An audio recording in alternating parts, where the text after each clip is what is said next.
नमो नमो प्रणाम। नमो नमो नमो प्रणाम सर। रिहंताणं। नमो नमः। नमो सिद्धाणं। नमो आयर्याणं। नमो वज्झायाणं। नमो लोये सब्बसाहूणं। येषो पञ्चनमुक्कारो सब्बपापपणासनो। मंगलाणं च सव्वेसे पढवं हवै मंगलम्। अज्ञानतिमिरन्धानां ज्ञानञ्जनशलाकया नेत्रम् उन्मीलितं येन तस्मै श्रीगुरवे नमः।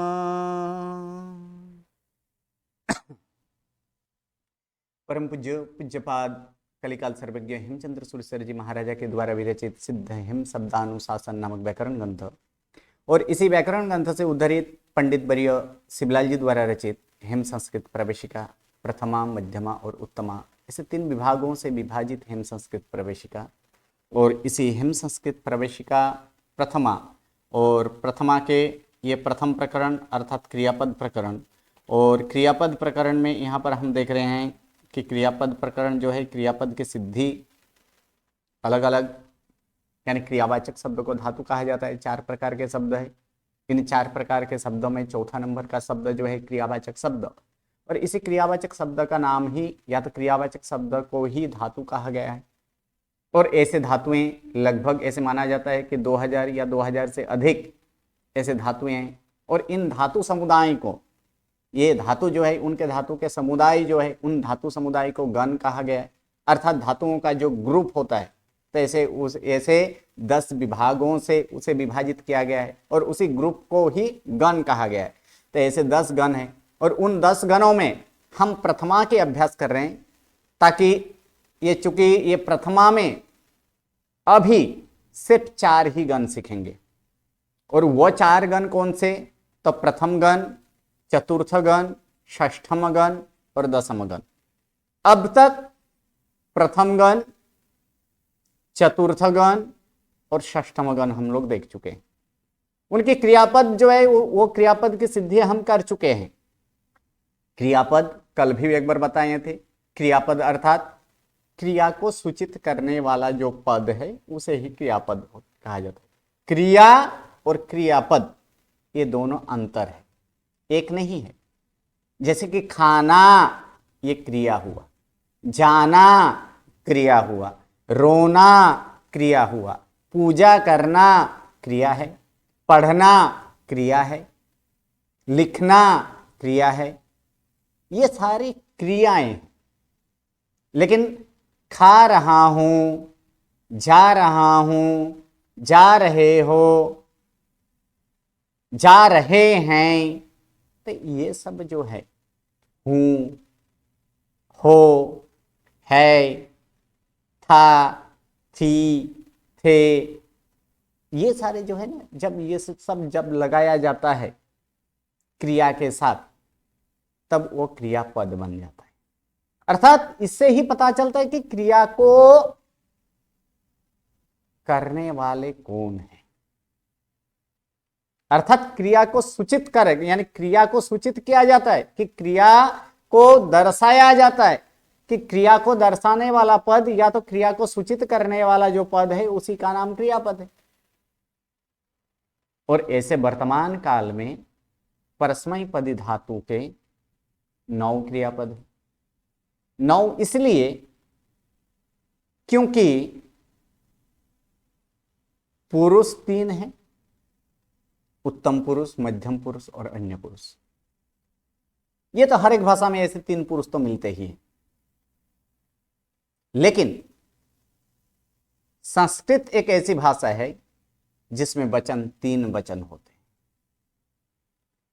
एक वचन, द्विवचन और बहुवचन। एक को सूचित करें तो वो एक वचन, 2 को सूचित करें तो वो द्विवचन, 2 से अधिक को सूचित करें तो वो बहुवचन कहलाता। तो हर एक पुरुष में तीन तीन वचन, हर एक पुरुष में तीन तीन वचन, अर्थात तीन पुरुष है, तो कुल ऐसे कितने होंगे? 9 हुए। तो ऐसे 9 प्रकार के क्रियापद यहाँ पर मिलता है। और ऐसे परस्मैपदी धातु के 9, उसी प्रकार जब आत्मनिपदी सीखेंगे तब आत्मनिपदी के 9, जब उभयपदी सीखेंगे तब दोनों मिक्स, अर्थात तब 9 नहीं, 9 और 9 18 होगा। तो यहां पर हम देख रहे हैं कि प्रथम गण, चतुर्थ गण और षष्ठम गण के जो क्रियापद की सिद्धि किए थे, और उसी सिद्धि के लिए या तो उसको सिद्ध करने के लिए जो नियमावली है, उस नियमावली को फिर से एक बार हम लोग पुनरावर्तन करेंगे, याद करेंगे। तो प्रथम नंबर नियम, क्रियावाचक शब्द को धातु कहा जाता है। सेकंड नंबर नियम, वर्तमान काल को निर्देश करने के लिए वर्तमाना विभक्ति के प्रत्यय लगते हैं। नियम नंबर 3, परस्मैपदी धातु के साथ परस्मैपदी के प्रत्यय लगते हैं। नियम नंबर 4, ती आदि प्रत्यय लगने पर धातु को अविकरण प्रत्यय लगता है। नियम नंबर 5, म और व से प्रारंभ होने वाले प्रत्यय के पहले अगर अ हो तो अ का आ हो जाता है। नियम नंबर 6, ती आदि प्रत्यय जिसे लगे हो उसे पद कहते हैं। नियम नंबर 7, पद के अंत में स हो तो उसका र हो जाता है। नियम नंबर 8, पद के अंत में रहे र के बाद विराम अर्थात कुछ भी न आवे, या तो फिर अघोष व्यंजन हो तो फिर र का विसर्ग हो जाता है। नियम नंबर 9, अ के बाद अ या ए आए तो पूर्व के अ का लोप होता है। उसके बाद नियम नंबर 10, विकरण प्रत्यय अपूर्व धातु के उपांत्य ह्रस्वनामी स्वर का गुण होता है। नियम नंबर 11, रु वर्ण का गुण और ई वर्ण का गुण ए, उ वर्ण का गुण ओ होता है। नियम नंबर 12, विकरण प्रत्यय अपूर्व धातु के अंत्य ह्रस्व या दीर्घनामी स्वर का गुण होता है। नियम नंबर 13, ए, ऐ, ओ, औ के बाद कोई भी स्वर आए तो क्रमानुसार ऐ, आय, औ तथा आव होता है। अर्थात ए का ऐ का आय, ओ का औ और औ का आव होता है। उसके बाद हम लोग देखे थे कि चौथे गण के धातुओं को य विकरण प्रत्यय लगता है, और 15वां नंबर नियम में हम लोग देखे थे कि य विकरण प्रत्यय लगने पर चौथे गण के धातुओं का गुण नहीं होता है। नियम नंबर 16, छठे गण के धातुओं को अविकरण प्रत्यय लगता है, और अविकरण प्रत्यय लगने पर छठे गण के धातुओं का गुण नहीं होता है। इन्हीं 17 नियम के अनुसार अब तक प्रथम गण, चतुर्थ गण और षष्ठम गण के वर्तमान काल परस्मैपदी धातु के रूप अर्थात क्रियापद की सिद्धि, इसी से हम क्रियापद की सिद्धि की। अब 10वें गण, लेकिन 10वें गण जाने से पहले एक बार रूप को याद कर ले। क्रियापद जो हैं, जैसे पहले गण है, पहला गण को हम 2 विभाग से विभाजित किए हैं। कौन से 2 विभाजित? उसका 2 विभाग कौन सा है? एक गुण रहित धातुएं और दूसरा गुण सहित धातु। फिर गुण सहित धातु वाला जो है उनका भी 2 भाग है, एक उपांत्य गुण और दूसरा अंत्य गुण। तो सर्वप्रथम जिसमें गुण नहीं होता है, ऐसे पहले गण के कुछ धातुएं का रूप देख लेते हैं। जैसे नम धातु है, तो उसका रूप क्या होगा कि उत्तम पुरुष एक वचने नमामि, उत्तम पुरुष द्विवचने नमावः, उत्तम पुरुष बहुवचने नमामः, मध्यम पुरुष एक वचने नमसि, मध्यम पुरुष द्विवचने नमथः, मध्यम पुरुष बहुवचने नमथ, अन्य पुरुष एक वचने नमति, अन्य पुरुष द्विवचने नमतः, अन्य पुरुष बहुवचने नमन्ति। उसी प्रकार मान लीजिए अर्च धातु है, अर्च, ये भी गुण रहित है, प्रथम गण के ही धातु हैं। तो उसका रूप तो उत्तम पुरुष एक वचने अर्चामि, उत्तम पुरुष द्विवचने अर्चावः, उत्तम पुरुष बहुवचने अर्चामः, मध्यम पुरुष एक वचने अर्चसि, मध्यम पुरुष द्विवचने अर्चथः, मध्यम पुरुष बहुवचने अर्चथ, अन्य पुरुष एक वचने अर्चति, अन्य पुरुष द्विवचने अर्चतः, और अन्य पुरुष बहुवचने अर्चन्ति। ये तो हुआ गुण रहित धातु। अब गुण सहित, तो गुण सहित वाला धातु दो प्रकार के हैं, एक उपांत्य है और दूसरा अंत्य है। तो उपांत्य के जैसे कि जिम धातु है, तो जिम धातु के उपांत्य में ह्रस्व ई है, तो उपांत्य में क्या चीज हो ताकि गुण हो सकता है, तो उपांत्य में ह्रस्व ई, ह्रस्व उ और ह्रस्व रु, ये तीन ही होना चाहिए। इसके अतिरिक्त कोई और कुछ हो तो उपांत्य का गुण नहीं होता है। तो इसमें जिम में उपांत्य में ह्रस्व ई, उपांत्य का मतलब सेकंड लास्ट, चाहे वो स्वर हो के व्यंजन हो, स्वर या व्यंजन हो, अंत में यानी अंत से पहले जो भी हो उसे उपांत्य कहा जाता है। तो ये उपांत्य में ह्रस्व ई होना चाहिए, ह्रस्व उ होना चाहिए, ह्रस्व रु होना चाहिए, तभी इसमें गुण होगा। तो इसमें हम देखें कि जिम में उपांत्य में ह्रस्व ई है, ज प्लस ई प्लस म, तब म वो अंतिम है, और म के पूर्व में यानी अंतिम से पूर्व, अंतिम के पूर्व में जो हो उसे ही उपांत्य कहा जाता है। तो इसमें ई उपांत्य में है, तो ई का गुण होगा। ई का गुण क्या हो जाएगा? ए। तो जी के ई के जगह ए कर देंगे तो बन जाएगा जेम, और जेम होने के बाद उसका रूप उत्तम पुरुष एक वचने जेमामि, उत्तम पुरुष द्विवचने जेमावः, उत्तम पुरुष बहुवचने जेमामः, मध्यम पुरुष एक वचने जेमसि, मध्यम पुरुष द्विवचने जेमथः, मध्यम पुरुष बहुवचने जेमथ, अन्य पुरुष एक वचने जेमति, अन्य पुरुष द्विवचने जेमतः, अन्य पुरुष बहुवचने जेमन्ति। दूसरा एक धातु देख लेते हैं, जैसे वृष धातु है, वृष उपांत्य में रू है, इसका भी गुण होगा। रू का गुण क्या होता है? रू का गुण होता है अर, यानी व प्लस रू प्लस श था, अब हो जाएगा व प्लस अर प्लस श, तो व आधा है उसके साथ अ मिल जाएगा, यानी व पूरा, र आधा उसके बाद व्यंजन आया है यानी रेपकार, अर्थात बन जाएगा वर्ष।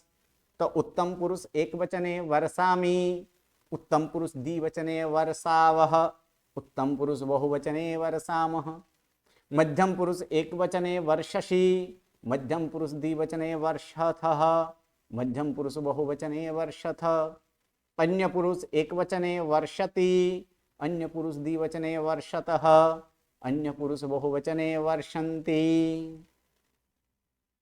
अब अंत्यगुण, तो अंत्यगुण जैसे कि जी धातु है, ज प्लस ई, तो ई अंत में आया, इसका गुण होगा। अंत में क्या हो ताकि गुण हो सकता है?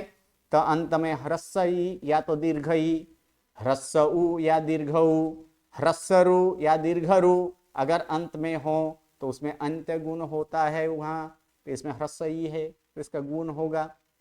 अर्थात ज प्लस ई था, अब ई का बन जाएगा ए, अर्थात ज प्लस ए, और ए के बाद स्वर आया है, ए का हो जाएगा ऐ, यानी ज आधा था उसके साथ अ मिला यानी ज पूरा, य का य, अर्थात जी का बन जाएगा जय, और जय होने के बाद रूप क्या होता है?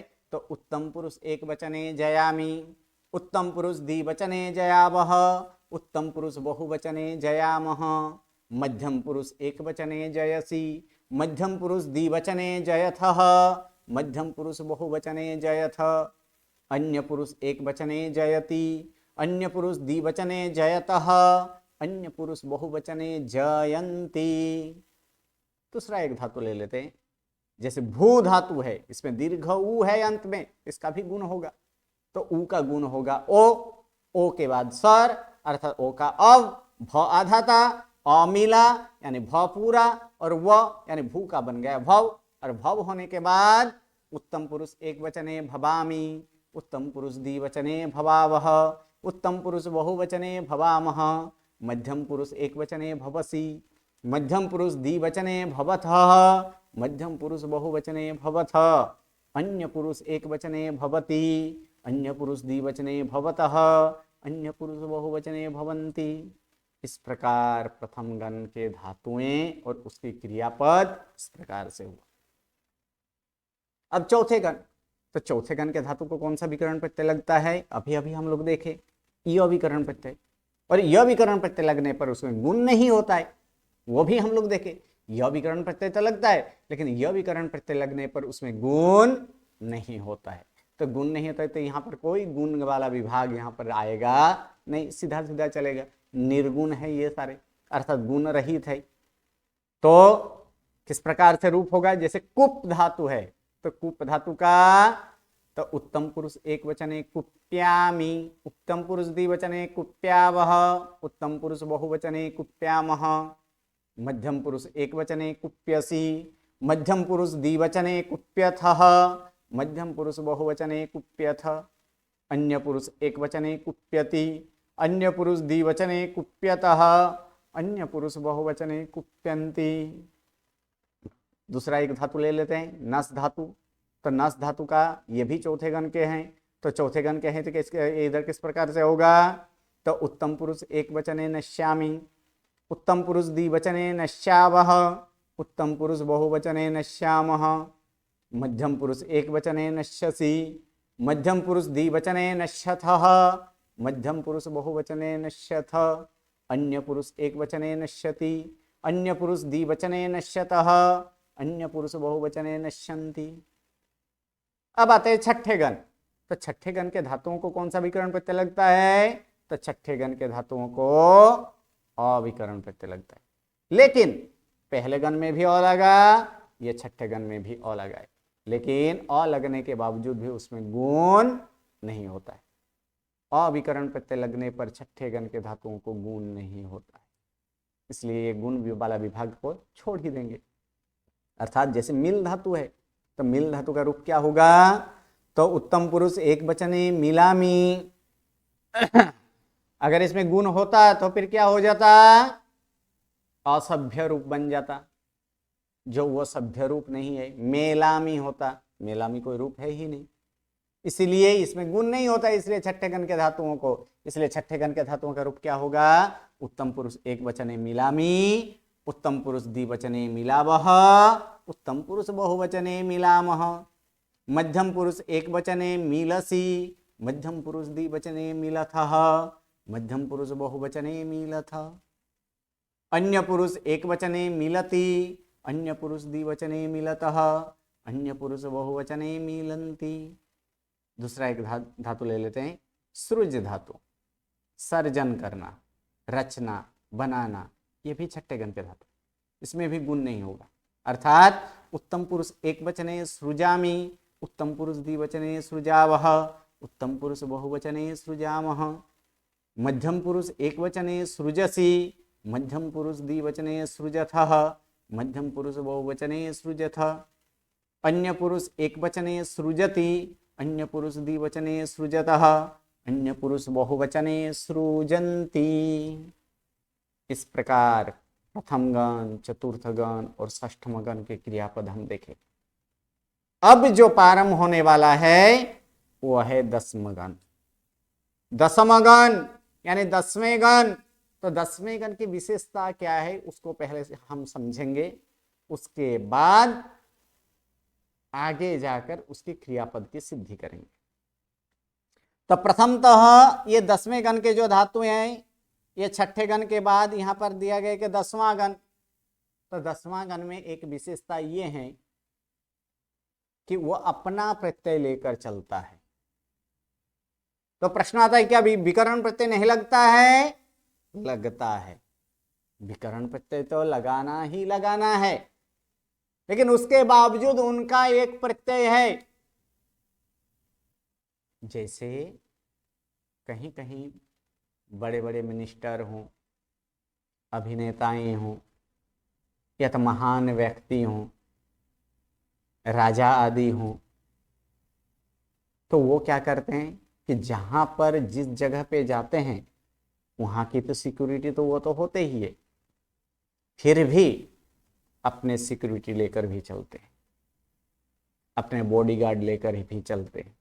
उसी प्रकार यहां भी विकरण प्रत्यय तो लगाना है ही, अपितु 10वें गण के एक अपना प्रत्यय भी है, उसका खुद का प्रत्यय है, स्व प्रत्यय। और वो प्रत्यय 10वां गण के यहां पर जो प्रत्यय है वो प्रत्यय यहां पर है कि ह्रस्व ई।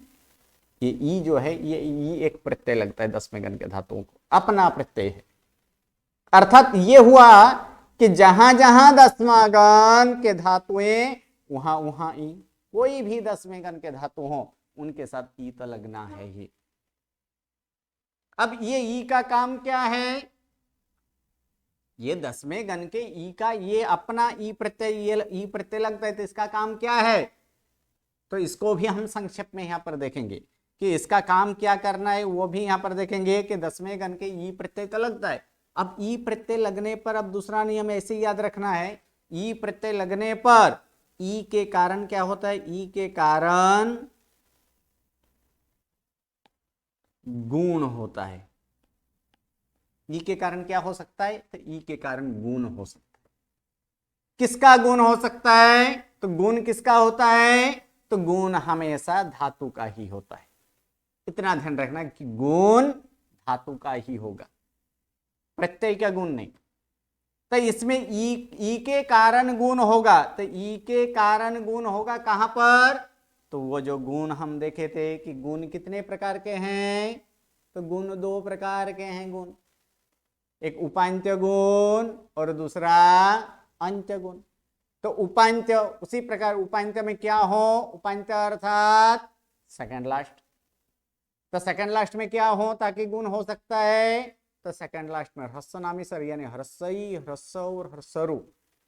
इसका अर्थ ये हुआ कि 10वें गण के कोई भी धातु के उपांत्य में अगर ह्रस्व ई हो, या तो ह्रस्व उ हो या फिर ह्रस्व रु हो, तो फिर ये ई के कारण उसका गुण होगा। अब गुण होने के बाद यहां पर उसके बाद यहां पर ई प्रत्यय लगने के बाद पहले गण की तरह अविकरण प्रत्यय लगता है। ये अ क्या है? अविकरण प्रत्यय। ये पहले गण की तरह अविकरण प्रत्यय लगता है। अर्थात अब ये प्रश्न हुआ कि छठे गण की तरह अविकरण प्रत्यय क्यों नहीं? क्योंकि छठे गण में गुण नहीं होता है। वहां पर लिखा गया है कि अविकरण प्रत्यय लगने पर छठे गण के धातुओं को गुण नहीं होता है।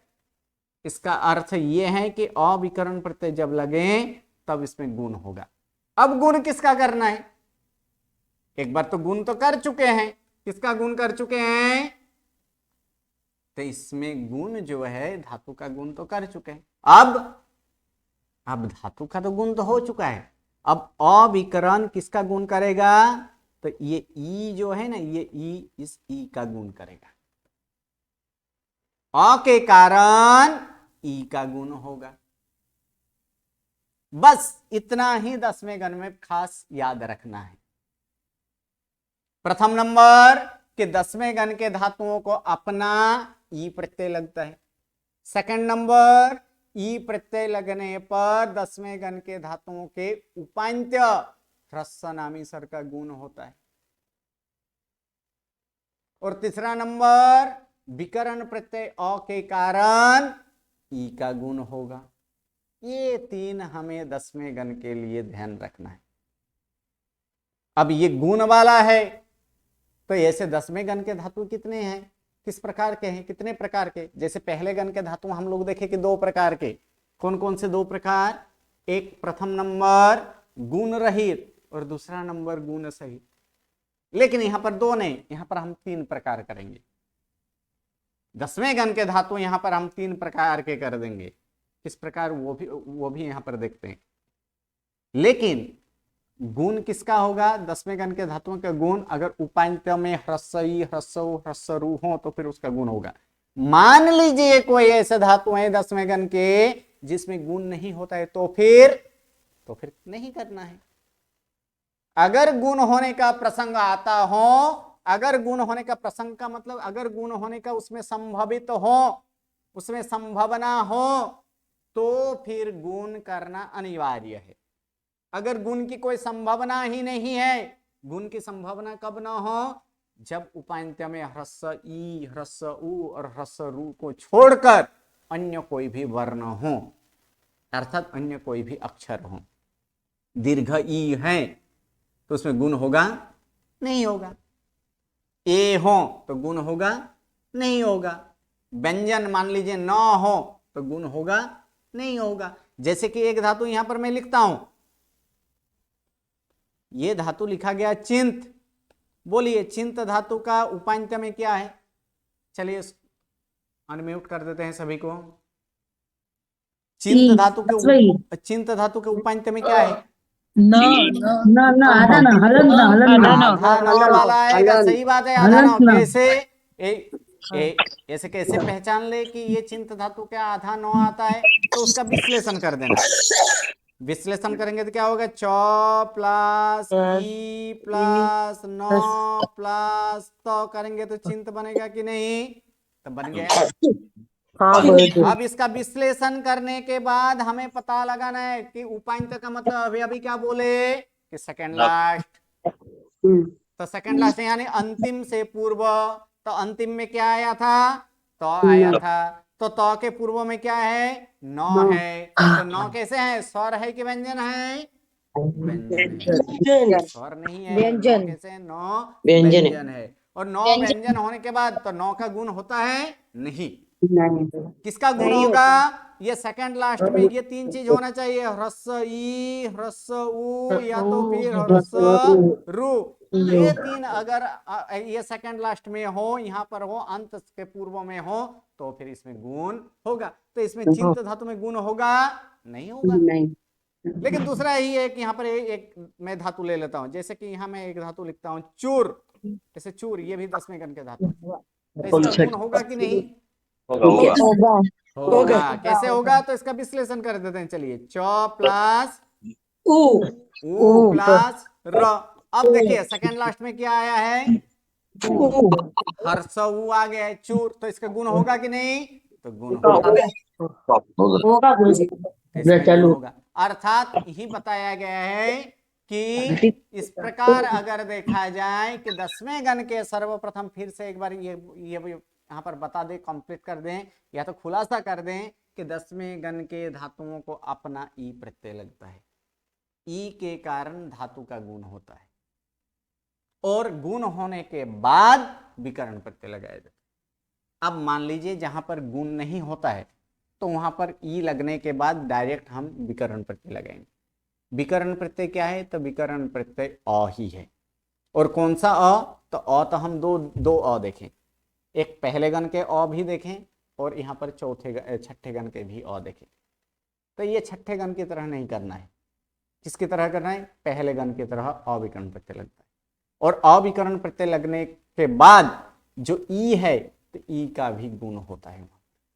ई का भी गुण होता है। अब अभी अभी हम लोग यहाँ पर बात किए कि 10वें गण के धातुओं को 3 विभाग से विभाजित करना है। वो 3 विभाग तो देखेंगे। ये तो और एक चीज कि गुण सिर्फ उपांत्य का ही होगा 10वें गण में। अंत्य का तो अंत्य का गुण नहीं होगा। तो फिर क्या होगा? उपांत्य का गुण होता है, लेकिन अंत्य में अगर हो, मान लीजिए ऐसे कोई धातु हो, प्रू धातु। क्या धातु लिखे? प्रू।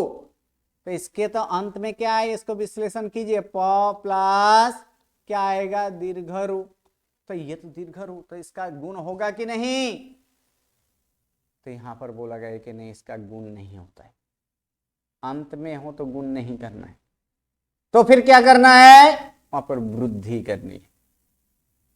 अब वृद्धि गुण तो क्या था, ई वर्ण का गुण ए, उ वर्ण का गुण ओ और रू वर्ण का गुण अर होता था।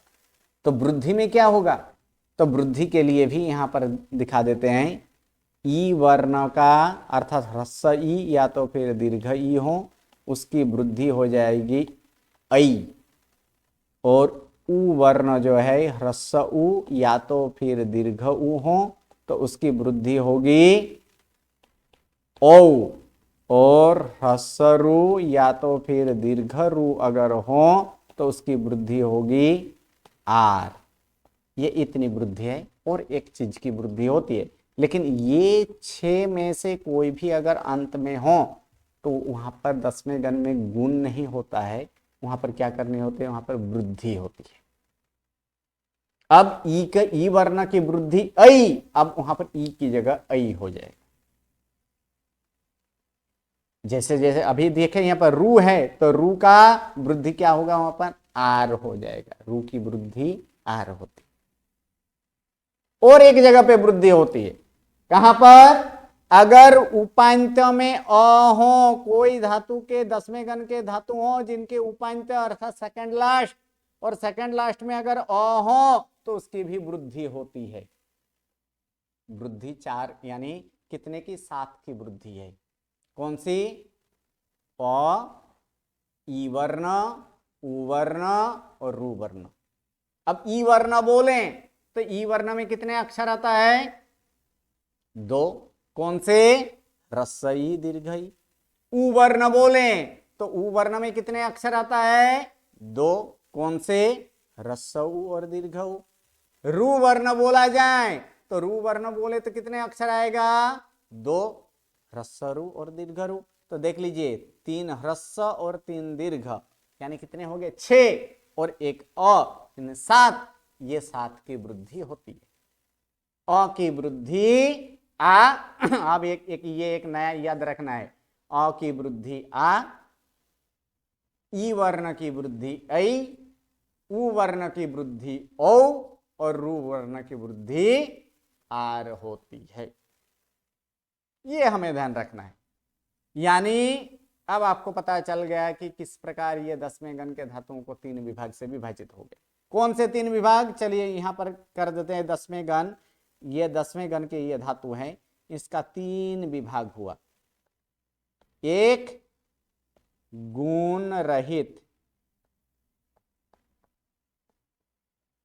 दूसरा गुण सहित,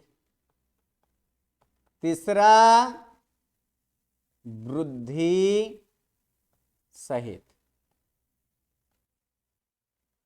3 प्रकार हो गए, एक गुण रहित, गुण सहित और वृद्धि सहित। गुण सहित में कौन सा गुण आएगा, अभी अभी इसको क्लियर कर दे। गुण में क्या आएगा, उपांत्य गुण ही आएगा, अंत्य गुण इसमें नहीं आता है। क्या क्या आता है गुण में, 10वें गण में सिर्फ उपांत्य का ही गुण होता है, क्योंकि अंत में हम लोग देख लिए अंत में क्या होती है, तो अंत में अभी अभी देखे, अंत में अगर हो तो उसकी वृद्धि होती है। अर्थात ये 10वें गण के धातु को हम 3 विभाग से विभाजित किए, एक गुण रहित, गुण सहित और वृद्धि सहित। किसकी वृद्धि क्या होती है वो भी दिखा दिए, और इसके लिए जो नियम है उस नियमों को याद कर लेते हैं पहले, कि 10वें गण के ये क्रियापद की सिद्धि के लिए ये कुछ नियम है, इस नियमों को हम यहाँ पर याद करेंगे। तो देखिए प्रथम नंबर यहाँ पर नियम जो लिखा है कि प्रथम क्या यहाँ लिखा है कि 10वें गण के धातुओं को पहले अपना ई प्रत्यय लगता है। क्या लगता है यहाँ पर, 10वें गण के धातुओं को अपना ई प्रत्यय। अपना ई प्रत्यय की बात किए कि अपना ई प्रत्यय यानी कि जहां जहां 10वें गण के धातु उसके साथ साथ ये ई प्रत्यय लगता है, अर्थात एक दूसरे के साथ पूरक है, पूरक सहचारी है, कभी वो अपने से अलग नहीं होता है। यानी जहां जहां 10वें गण के धातु होगा वहां वहां अपना ई प्रत्यय लगेगा। और ई प्रत्यय का काम क्या है वो भी यहां पर बताया कि ई प्रत्यय का काम क्या, तो ई प्रत्यय लगने पर पहले गण की तरह, यानी ई प्रत्यय लगने के बाद ई प्रत्यय लगने के बाद पहले गण की तरह अविकरण प्रत्यय लगता है और गुण होता है। किसका गुण? ई का गुण हो जाएगा। लेकिन ई प्रत्यय लगने पर क्या होता है, तो वो तीसरा नंबर नियम में यहां पर बताया गया है कि 10वें गण के ई प्रत्यय लगने पर धातु के उपांत ह्रस्व नामी सर का गुण होता है। क्या होता है यहां पर? 10वें गण के ई प्रत्यय लगने पर धातु के उपांत ह्रस्व नामी सर का गुण होता है। उसके बाद तो और एक नियम है कि 10वें गण के ई प्रत्यय और क्या करता है कि 10वें गण के ई प्रत्यय लगने पर धातु के उपांत में अगर अ हो, धातु के उपांत में अगर अ हो तथा अंत में ह्रस्व या दीर्घनामी सर, कौन कौन से अंत में ह्रस्व या दीर्घनामी सर, अर्थात ह्रस्वई, दीर्घई, ह्रस्वउ, दीर्घउ, ह्रस्वरु या दीर्घरु, ये अगर अंत में हो और उपांत में अगर अ हो तो वहां पर गुण नहीं अपितु वहां पर क्या होता है? वृद्धि होती है। अब किसकी वृद्धि क्या? तो उसके लिए यहां पर नियम बताया गया है। अ की वृद्धि आ, याद रखना है, अ की वृद्धि आ, रु वर्ण की वृद्धि आर, रु वर्ण की वृद्धि आर होती है। ई वर्ण की वृद्धि ऐ, ई वर्ण की वृद्धि यहां पर हो जाती है ऐ। उ वर्ण की वृद्धि, तो उ वर्ण की वृद्धि औ होती है, याद रह जाएगा। अ की वृद्धि आ, रु वर्ण की वृद्धि आर, ई वर्ण की वृद्धि ए होती है। मिश्रण करो, ओ क्या होती है? रु वर्ण की वृद्धि आर, ई वर्ण की वृद्धि ऐ और उ वर्ण की वृद्धि ओ, इस प्रकार से ओ होती है। लेकिन कुछ ऐसे धातुएं हैं जिसमें गुण या तो वृद्धि कुछ भी नहीं होता है, वो सिर्फ एकमात्र अपवाद के स्वरूप में। ऐसे कौन से? तो जैसे कि मान लीजिए कुछ यहां पर लिखा गया है कत गण रच स्पृह और मृग, ये 5 धातुएं हैं 10वें गण के, याद रख लेना। कथ, गण, रच, स्पृह और मृग, ये 5 है। इसमें से देखिए कत गण रच, इन तीनों के उपांत में क्या है? इन तीनों के उपांत में अ है। कथ, क प्लस अ प्लस थ, तो इसमें देखिए क प्लस अ प्लस थ, तो उपांत में क्या आया? अ आया है। तो इसमें उपांत के अ की वृद्धि होनी चाहिए थी, लेकिन अपवाद है, नहीं होता है। उसी प्रकार गण, तो गण में भी उपांत में अ ही आएगा, वहां भी नहीं होते। रच, उसमें उपांत अ है, वहां भी नहीं होते। और स्पृह और मृग, इन दोनों के उपांत में रु है, इन दोनों के उपांत में रु है, तो रु की गुण होनी चाहिए थी, क्योंकि उपांत ह्रस्व नामी सर का गुण होता है, ऐसा आगे देखे, लेकिन वहां पर नहीं होता है। तो इतना यहां पर ध्यान रखना है कि 5 धातुएं जो है, इन 5 धातुओं का गुण या तो वृद्धि नहीं होती है। कौन कौन से? कत गण रच स्पृह और मृग। तो ये अब जो 17 नियम किए थे, 17 के साथ और 6 जोड़ देना है। इन 6 नियमों को फिर से एक बार हम लोग पढ़ लेते हैं कि प्रथम नंबर 10वें गण के धातुओं को अपना ई प्रत्यय लगता है। हर एक के पास प्रैक्टिस बुक होगा ही, प्रैक्टिस बुक निकाल लीजिए। 10वें गण के धातुओं को अपना ई प्रत्यय लगता है। सेकंड नंबर, ई प्रत्यय लगने पर 10वें गण के धातु ई प्रत्यय लगने के बाद पहले गण की तरह अविकरण प्रत्यय लगता है और गुण होता है। नियम नंबर 3, ई प्रत्यय लगने पर 10वें गण के धातुओं के उपांत ह्रस्व नामी सर का गुण होता है। नियम नंबर 4, 10वें गण के धातुओं को ई प्रत्यय लगने पर उपांत अ तथा अंत्य ह्रस्व या दीर्घ नामी सर का वृद्धि होती है। उसके बाद नियम नंबर 5, अ की वृद्धि आ, रु वर्ण की वृद्धि आर, ई वर्ण की वृद्धि ऐ तथा उ वर्ण की वृद्धि औ होती है। और नियम नंबर 6, कत गण रच, स्पृह और मृग, इन 5 धातुओं का गुण तथा वृद्धि नहीं होती है। यानी 17 और 6 23, ये 23 नियम के आधार पर ही हम 10वें गण के धातुओं को ही यहाँ पर सिद्धि करेंगे, क्रियापद की सिद्धि करेंगे। लेकिन 10वें गण के धातुओं का रूप किस प्रकार से बनता है तो उसको पहले यहाँ पर देख लेंगे।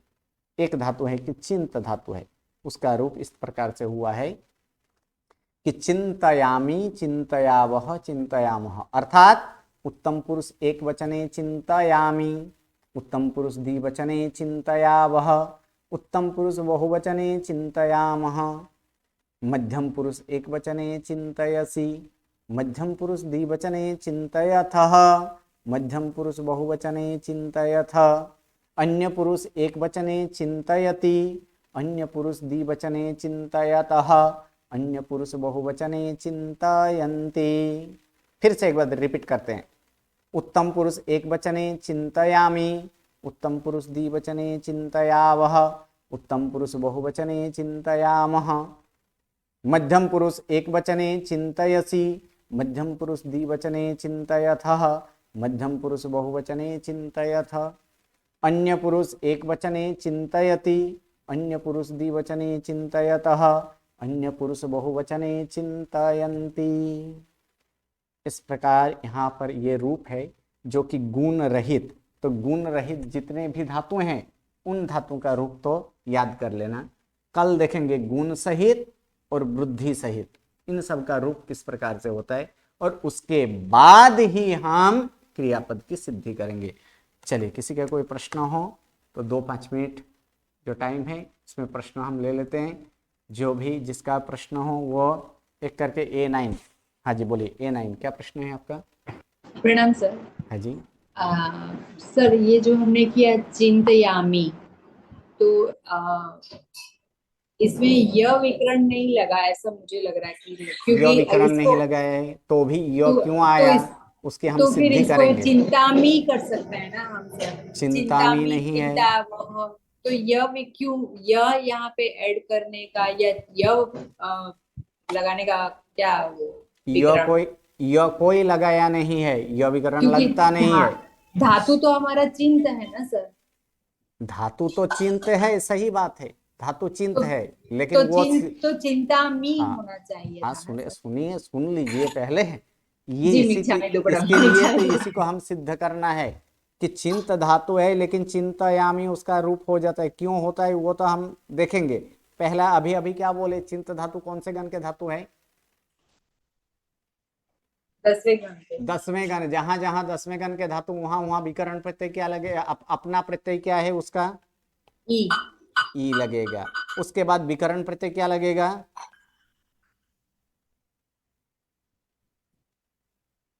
अभी अभी बोले विकरण प्रत्यय पहले गण के तरह, अविकरण। बाकी कोई नहीं बोले। जिसका क्वेश्चन हो वही बोले। हाँ, क्या है कि इसमें अविकरण प्रत्यय लगेगा और जी उसके बाद अविकरण। यहाँ पर प्रत्यय है मी। अभी हम देखे कि ई क्या करता है, ई गुण कर सकता है। किसका? अगर इसमें गुण हो तो, लेकिन इसमें तो गुण नहीं होता है, इसलिए चिंत का क्या रह जाता है? चिंत ही रह जाता है। अब क्या बोला था मैंने कि अ के कारण किसका गुण होगा? ई का गुण होगा कि नहीं? जी तो ई का गुण क्या होता है? हाँ, ई का गुण ए। ई का आई। गुण ए होता है। क्या होता है? ए। यानी ए के बाद तो क्या है? अ प्लस मी। अब एक नियम हम सीख चुके हैं कि ए ओ के बाद कोई भी स्वर आए तो उसका स्थान पर क्या होता है क्रमानुसार? ऐ आई औ हाँ, क्रमशः। जिसका प्रश्न हो उसे सोल्यूशन करने दीजिए। उसे कितना याद है वो भी देख लेते हैं, क्योंकि प्रश्न उसका है तो वो सामने से बोलेंगे तो अच्छा लगेगा, उसे भी समझ में आएगा। क्या होता है? ए के बाद सर कोई भी स्वर आए तो उसके लिए नियम जो है, नियम को हर रोज पुनरावर्तन कीजिए। अभी अभी हम लोग गुण में देखे थे, पहले गण में जब सिद्ध करते थे, ई का क्या था? ई के बाद ए हुआ, ए के बाद अ आया है, ए और अ दोनों मिलकर क्या हो गया? आई हुआ था कि नहीं? तो यहां पर ए के जगह आई होगा। अब देखिए क्या हो गया? चिंत प्लस ए के जगह आई प्लस अ प्लस मी, और यहाँ पर म और वो से प्रारंभ होने वाला प्रत्यय यानी अ का आ, अब जोड़ दीजिए, क्या रूप हो गया? आ गया ये? जी। तो ये सिद्ध होता है, लेकिन अभी सिर्फ आपको क्रियापद ही जो है, उस क्रियापद जिस प्रकार से दिया गया है उस प्रकार से इसको आपको याद करना है। ओके जी सर, प्रणाम, खूब ओके, खूब हाँ जी आभार। प्रणाम। जी। चलिए A7। प्रणाम गुरुजी। हाँ जी। बस वही क्वेश्चन था, ये सिर्फ अपना ई प्रत्यय लगता है, यानी 10वें गण के हर धातु को एक अपना ई प्रत्यय अपना ई लगेगा। प्रत्यय लगेगा, जहां ये जहां 10वां गण वहां वहां अपना प्रत्यय। अच्छा, यानी सबसे पहले जो हमारे दो कॉमन नियम है उसके बाद सीधा ये नियम आएगा जहाँ पे ई प्रत्यय लगेगा, फिर आगे के नियम सिद्ध वो करेंगे। वो हम सिद्ध करेंगे, सिद्ध करते वक्त हम देख लेंगे कि हाँ हाँ, कैसे पर लगेगा। बस यही पूछना था कि अपना ई प्रत्यय यानी उनका 10वें गण के धातु को ई 10वां प्रत्यय गण का लगेगा। खुद का, जैसे खुद होता है ना का ई अपना, प्रत्यय। अपना क्या ना है, जहां जहां मिनिस्टर आदि होता है उसका पर्सनल बॉडीगार्ड होता है कि नहीं, जी जी। तो उसी वैसे प्रकार ये एक बॉडीगार्ड की तरह है, जहां जहां 10वां गण जाएगा वहां वहां ये ई प्रत्यय लगेगा ही। ओके, बस वही कंफ्यूजन। जी ओके, प्रणाम गुरु जी। हाँ जी। धन्यवाद। A32। प्रणाम गुरुजी। ये जो नियम है ना, तो 17 नियम आपने जो पहले के बताया, आज का तो 6 अलग से आया, तो वो 47 पेज तक 11 नियम ही दिख रहे हैं। तो 17 कैसे, वो एक पूरा लिस्ट बना के दीजिए ना। अब आपको मैं बता दूं, स्टार्टिंग में हम सीखे थे 9 नियम, हाँ बराबर है, राइट। उसके बाद सीखे 4 नियम। तो वो 4 नियम कहाँ है? गुण वाला नियम, विकरण प्रत्यय अपूर्व धातु के उपांत्य ह्रस्व या दीर्घ नामी स्वर का गुण होता है, एक ह्रस्व नामी स्वर का गुण होता है, रू वर्ण का गुण और ई वर्ण का गुण ए वो है। उसके बाद विकरण प्रत्यय अपूर्व धातु का अंत्य ह्रस्व नामी स्वर का गुण होता है। उसके बाद ए ओ के बाद कोई भी स्वर हो तो वो भी है, देख लीजिए। सर लेकिन गुरुजी एक बार साथ में वो सब करके एक पेज इधर एक मिनट, भेजिए ना व्हाट्सएप पर। आपको कुछ काम करना है कि नहीं, कि मुझे ही सब कुछ करके देना है? अरे लेकिन इतना कंफ्यूजन हो रहा है ना, सब पेज आप इधर लिख उधर करके। लीजिए एक साथ में, हम्म, अब तो और बहुत सारे नियम आएगा। अच्छा प्रैक्टिस करना है, अपना मेहनत करना है, तो इतना तो थोड़ा तो करना पड़ेगा ना। अच्छा, तो 9 + 4 हो गया, फिर और दूसरा 4। चौथे गण और छठे गण के दो दो नियम है कि नहीं? अच्छा ओके, फिर मिला के ऐसे 17 हो गए। हाँ, हर रोज और तो आज बोलते का, रहते हैं, हर रोज हाँ हाँ स्टार्टिंग में बोलते हैं। हाँ, लेकिन ज्यादातर पहले 10 ही बोलते थे ना, तो 10 वो नहीं, अभी जैसे जैसे आगे बढ़ेगा ऐसे हाँ ऐसे ऐसे, तो इसमें तो मान लीजिए 100 नियम है, एक ही दिन में 100 करा दो तो आप बोलेंगे बस रहने दो संस्कृत बाबा, रहने दो अभी, बस हो गया नहीं नहीं, बहुत, तो फिर क्या होगा फिर? ठीक है, तो 17 + आज का 6 हो गया, आज तो का टोटल 6, 23 धीरे नियम, राइट। धीरे धीरे हमें बढ़ना है, ये धीरे धीरे करना है। Okay okay. और ये जो सब सिद्धि दिया है ना, तो उसका इसका आप लोग ने जो वर्क बुना उसका गाइड भी दीजिए ना, तो हम लोग सॉल्व करेंगे, फिर वो उसमें चेक कर सकते हैं क्या ना। बात की? क्या फिर से एक बार बोलिए, क्या चाहिए? गाइड जो होता है ना इनका। गाइड बिल्कुल नहीं बनाया गया है। अच्छा, गाइड नहीं, क्योंकि हम लोग चेक। गाइड मतलब क्या है? दूसरे का दिमाग, अपना दिमाग नहीं है कि दूसरे का नहीं तो दिमाग अभी हमें हमारा करने चेक जरा कौन हमें यूज करेगा? करना है। अभी मैं पूरा पूरा जितना भी दिया है कि चलाम की पथ की सिद्धि करो, तो फॉर एग्जाम्पल मैं वो लिखूंगी, फिर मेरा बराबर है कि नहीं वो चेक कौन करेगा इतना सब? यहाँ तो कराते हैं एक एक करके। अच्छा, एक हर सब। यहाँ तो उसी प्रकार से ये है, तो इसके लिए तो बोले कि पहले पेंसिल से कीजिए, हम्म। उसके बाद यहाँ पर जितने हैं इस प्रकार से कराते जाते हैं, हर एक को बुलाते जाते हैं कि इसकी सिद्धि कीजिए, इसकी सिद्धि कीजिए। बराबर। तो फिर वो वीडियो सुन के उसमें चेक करना पड़ेगा वीडियो सब जो सुन के मैंने। नहीं, यहीं पे जब क्लास में हाजिर हों, हम लाइव क्लास में ही कराते हैं। लेकिन फिर इतना फटाफट आप लिखते हैं ना, तो वो हम लोग लिख नहीं पाते हैं, और फिर मैंने लिखा है वो चेक करना भी बहुत डिफिकल्ट हो जाता है। एक तो एक मुझे करके, वही एक करना एक। है कि मैंने मैंने भारती लिखा है वो। बहन, भारती बहन सुन लीजिए एक बार। हम्म। एक ही रूप का लगभग 5-5 सिद्धि कराते हैं, इधर मैं यहाँ पर कराता हूँ, एक ही जैसे 5-5 सिद्धि कराते हैं। वो तो बराबर है, लेकिन मेरा थोड़ा स्पीड कम है, तो फिर मुझे मेरा चेक नहीं तो किसी के पास करवा लूंगी, जो एकदम हेमांगिनी बहन जैसे कोई है ना, उनको दे दूंगी मेरा और चेक करवा लूंगी फिर, क्योंकि मैं एक तो ऑलरेडी लेट हूँ इसमें, तो मेरे को थोड़ा सा। आप समझने के लिए तैयार नहीं हो रहे हैं, जो मैं समझाना चाह रहा हूँ। हम्म। अपने जात से ही यहाँ पर सिद्ध करना है, और एक एक का उदाहरण वहाँ पर दिया गया है, हर एक का प्रैक्टिस बुक में हर एक का एक एक उदाहरण दिया गया है, उसी के हिसाब से दूसरा 5-6 करना है। एक गलत हुआ तो ऊपर वाला देख लेंगे कि इसमें क्या गलती हुई है। ओके ओके, समझ गई समझ गई। तो मतलब अपने का खुद का ही लेकिन चेक। लेकिन इतना हड़बड़ी में एक साथ करने जाएंगे कि मुझे तो ये करना है, ये करना है, ये करना है, बस पूरा काम खत्म हो जाता है उसी पे। हम्म, चलिए धीरे आगे धीरे। आगे। A4। प्रणाम गुरुजी। हाँ जी। गुरुजी मेरा क्वेश्चन कल का है। कल वाले में जो हमने हिंदी अनुवाद किए थे ना गुरुजी, उसमें संस्कृत अनुवाद किए थे ना, उसमें वे दोनों भाग जाते हैं। तो ताऊ नश्यतः किया था, सही तो है। गुरुजी धाव धातु भी लगता है धाव ना? धातु दौड़ना भी होता है, और एक वहां पर बोला गया था कि नस धातु भी है, नस के लिए एक अर्थ और लिख हाँ, लेना, नहीं मैं है बोला था ना। गुरुजी, वो बोला था हाँ, गुरुजी, तो हाँ, धाव वहां भी पर चलता है। हाँ, धाव भी चलता है। हाँ। ओके, धन्यवाद। चलिए A75। A75। A75। No sound. A8। A8। A8। गुरुजी प्रणाम। हाँ जी, वो बोलिए बोलिए, A75 बोलिए। हाँ प्रणाम गुरुजी। नहीं, मेरा भी वो कल का ही था अनुवाद का, हम्म। कि वो मैंने ट्राई किया था वो 11 नंबर का, हम खाते हैं, तो मैंने लिखा था वयम खादामह। हाँ, सही है, खादामह भी चलता है। जेमामह, मैं वहां पर क्या क्लियर किया था कि 2 धातु आता है इसमें, यहाँ पर हाँ हम जिम धातु लेकर बनाएंगे, इसलिए वहां पर जेमामह किए थे। खादामह लिखिएगा तो भी चलता है। हाँ गुरुजी, बस इतना ही था। प्रणाम गुरुजी। ओके, प्रणाम। A8। A8। प्रणाम गुरुजी। हाँ जी। गुण रहित में पल गण भक्ष और जैसे तड़, ये हो जाएंगे ना गुरुजी? तड़, हाँ, तड़ वाला भी वो गुण रहित ही है कि वो तो वृद्धि आदि होगा। हाँ, भक्ष भी गुण रहित है, तो तड़ का वो वृद्धि में आ जाएगा, क्योंकि उपांत्य में उसका क्या आएगा, अ आएगा ना, और उपांत्य अच्छा, अ की वृद्धि होती है, इसलिए वो वृद्धि में जाएगा। पल, तड़ इत्यादि वो वृद्धि वाला में आएगा। तो गुण सहित में पीड़ गुण सहित पूज। में जैसे चूर है, घूस है इत्यादि जो धातु है ना, तुल धातु हाँ, है, ये सारे गुण सहित है।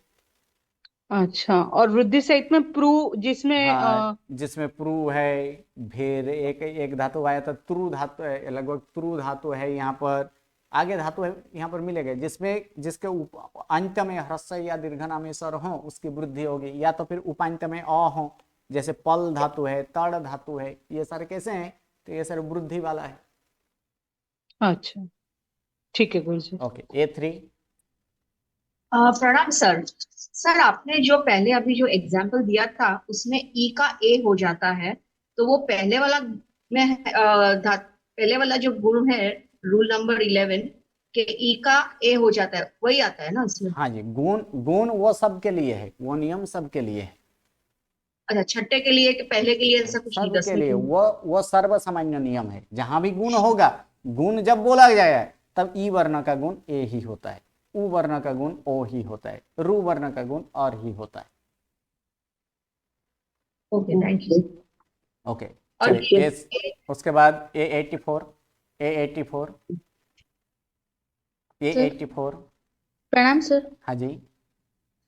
ये पहले गण के धातु में जो क्रियापद की सिद्धि है, पेज नंबर 34 पर, जयामी, उसमें 5 नंबर जो पद दिया हुआ है, उसमें विकरण प्रत्यय अ के पहले धातु के उपांत्य ह्रस्व नामी स्वर, वहां उसमें अंत कर देना, उसको चेक कर देना है, चेंज कर देना है, मिस प्रिंटिंग है। हाँ, ये उसमें उपांत्य नहीं कंफ्यूजन। आएगा, अंत कर देना है। ओके, ये कंफ्यूजन था सर। ओके। A5। हाँ, प्रणाम गुरुजी। प्रणाम। गुरुजी, अभी का ये गुण रहित धातु है, उसे क्या बोलेंगे? शांतयामी क्या? सांत्वयामी। शांतवयामी। ओके, प्रणाम गुरुजी। ओके, धन्यवाद। चलिए A80। A80। जी गुरुजी प्रणाम। प्रणाम। गुरुजी, जब भी वही क्वेश्चन था स्टार्टिंग में, जिन्होंने बहन ने बोला कि यह कैसे आया, और अब भी आपने समझाया पर थोड़ा समझ में नहीं आया मुझे, तो थोड़ा ओके, समझना नेक्स्ट था। क्लास में। अभी सिर्फ याद कर लेना है, अभी जी, समझाया ही कहाँ है, ठीक क्रियापद की है सिद्धि तो की ही नहीं। ठीक है गुरुजी, धन्यवाद। ओके, ठीक। गुरुजी चलिए, एक सेकंड, आपने किसका करेक्शन करने के लिए बोला था? उपांत्य का अंत्य? इसमें जो जी धातु का जो रूप है वो है ना, वहां पर जयामी जो है, जयामी या जयति जो सिद्ध क्या है उसमें नियम में जो है, नियम में 5वां नंबर, क्योंकि वो अंत धातु वाला है, वहां पर उपांत लिखा गया है। अंत ह्रस्व या दीर्घ में हमको इसका है कि अभी जो कराया उसका उपांत्य और हाँ जी, उपांत के बदले अंत करना है। ओके, A33 प्रणाम गुरुजी। हाँ जी। वो मुझे ये समझ में 10वें गण के धातुओं को पहले अपना ई मतलब क्या समझ में नहीं आया गुरुजी। आप कब से क्लास में ज्वाइन हो? आज पहले से हो कि बीच में ज्वाइन किए? नहीं पहले से हूँ गुरुजी। तो वो तो लगभग मैं 25 से 30 बार बोल गया। अपना ई का मतलब खुद का वो ई प्रत्यय लेकर चलता है। जहां जहां वो बॉडीगार्ड की तरह, जहां 10वें गण का धातु होगा वहां वहां ई लगेगा। जैसे धातु ऐसे मान लीजिए चूर, तो चूर प्लस ई, तो ये ई उसके साथ में आएगा ही। तूल, कोई तूल धातु हो तो तूल प्लस ई, ये ई आते ही जाता है, वो अपना ई प्रत्यय बोला जाता है। वो उसका खुद का प्रोडक्शन, वो बोला है खुद का। जैसे बॉडीगार्ड होता है ना, कोई ऐसे मिनिस्टर जाते हैं तो मिनिस्टर के साथ कोई जहां भी जाए तो वहां मान लीजिए कि राज्य लेवल का हो, स्टेट लेवल का हो, तो स्टेट लेवल का फोर्स होते हैं कि नहीं होते? होते भी है, ठीक है। फिर भी उसका अपना एक इधर एक किया या तो 2-3 ऐसे बॉडीगार्ड होता है कि नहीं होते हैं। तो उसी प्रकार 10वें गण के धातु में जहां जहां जाएगा उसका वहां वहां अपना ई प्रत्यय उसमें लगेगा, साथ में ही रह जाएगा। हाँ समझ, क्योंकि है ना पहले मतलब हर जगह है ना ई प्रत्यय लगते हैं, मतलब ये वगैरह सब, या चौथे गण का या, तो उसका वहां पे अपना नहीं था, तो इधर अपना है, तो मतलब जो भी अक्षर मतलब होगा खुद उसके का बाद है, में ई लगाना है। वहां पर विकर्ण प्रत्यय, इसके बाद तो विकर्ण प्रत्यय भी लगने वाला है। ये अपना प्रत्यय प्लस विकर्ण प्रत्यय। ओके गुरुजी, अभी समझ में आया। वही स्पेशली अपना करके समझ में नहीं आया, वो स्टार्टिंग में कहीं दिखाया नहीं ना, तो इसलिए मुझे अपना क्यों यूज किया करके। ओके कोई बात नहीं।